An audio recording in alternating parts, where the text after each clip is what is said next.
लेकिन साथ में जब कोई कह रहा हो कुछ और कुर्सी भी पीछे हिलती रहे तो क्या उसके साथ, उन बातों के साथ संजीदगी का स्तर क्या है वो भी दिखाई देता है क्या? लेकिन मैं इसको लेकर शुभंकर जी के पास जाऊंगा। शुभंकर जी, फायदा तो इससे आप लोगों का हो जाएगा।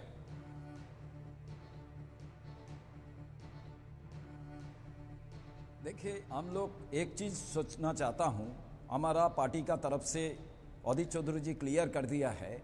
जे देखिए, बंगाल में जो प्राइमरी जो प्रॉब्लम है, जो बंगाल का जो नौजवान है उनको नौकरी चाहिए। जो आज बंगाल में आप सोचिए, जो कोई इंडस्ट्री नहीं है, इसमें इससे भाजपा भी बाहर जा नहीं सकता, क्यों? बंगाल देश का बाहर में नहीं है। रोड मैप कौन लेकर आया शुभंकर जी? किसके पास रोड मैप है? अगर इंडस्ट्री नहीं है, डेवलपमेंट चाहिए, एम्प्लॉयमेंट चाहिए, कौन किसके पास रोड मैप है जो जनता के सामने रखे और बताए हम ये करेंगे? आज जो एक गठबंधन हुआ, एक मिनट बोल रहा हूं, कांग्रेस और लेफ्ट का जो समझौता हुआ, उसमें हम लोग एक चीज बताना चाहता हूं, डेस्टिनेशन बंगाल, हमारा विजन डॉक्यूमेंट क्या होगा। देखिए, ममता क्या क्या किया, ममता बंदोपाध्याय का सरकार, दीदी का सरकार क्या क्या किया, सब जनता जानता है। आज देश में भाजपा क्या क्या कर रहा है सबको मालूम है। आज जनता का अंदर में भोजन चाहिए, जनता का अंदर में आज बेकार का नौकरी चाहिए, जनता का अंदर। ठीक है, आपने एक इंपॉर्टेंट बात कही, ये मुट्ठियां खुली हुई हैं। ममता दीदी को सब देख रहे हैं, वो क्या डिलीवर कर रही हैं, केंद्र में बीजेपी क्या डिलीवर कर रही है, वो सबके सामने है। तो आप बंद मुट्ठी हैं क्या? यही आपकी ताकत है? बहरहाल, बंगाल में ममता बनर्जी के साथ आरजेडी तेजस्वी यादव का ममता के समर्थन में एक ट्वीट आया है। बिहार झारखंड में कांग्रेस के साथ, बंगाल में खिलाफ क्यों? असम में बदरुद्दीन अजमल के साथ होगी आरजेडी, बीजेपी ऐसे ही गठबंधन पर लगातार सवाल उठा रही है। सैयद जफर इस्लाम साहब, ये आपको समझ में आता है कि हालांकि आप लोगों ने कहा कि ये गठबंधन बेमेल है, अटपटा है, लेकिन एक बात ये ध्यान में रखते हुए कि शायद आपने जब कभी इस तरीके के गठबंधन किए पीडीपी के साथ या जब वीपी सिंह सरकार बनी थी, क्या ये इस तरह के गठबंधन मुमकिन है और इसकी गुंजाइश होनी चाहिए?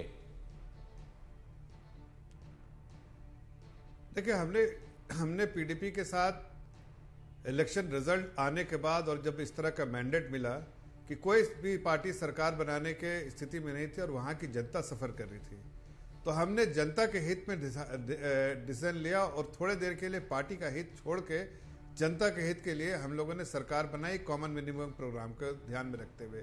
दोनों पार्टियों ने अपने अपने जो आइडियोलॉजिकल डिफरेंसेस उसको से हमने अलग रखा और सिर्फ जनता को ध्यान रखते बनाया।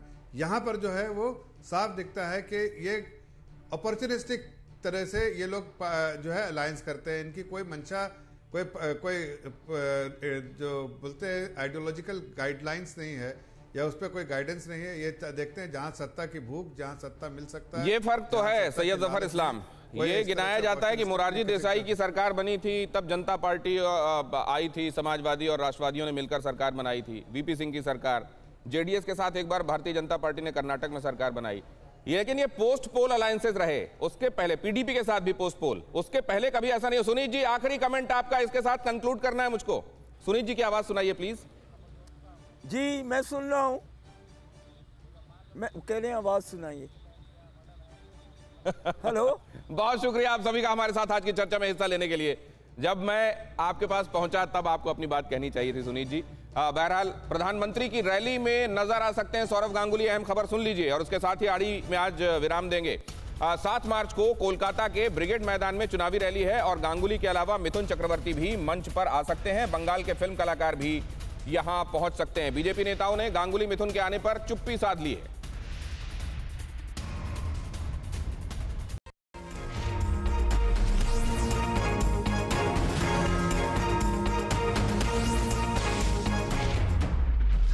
परवाह देश की, सोमवार से शुक्रवार रात 10 बजे TV9 भारतवर्ष पर।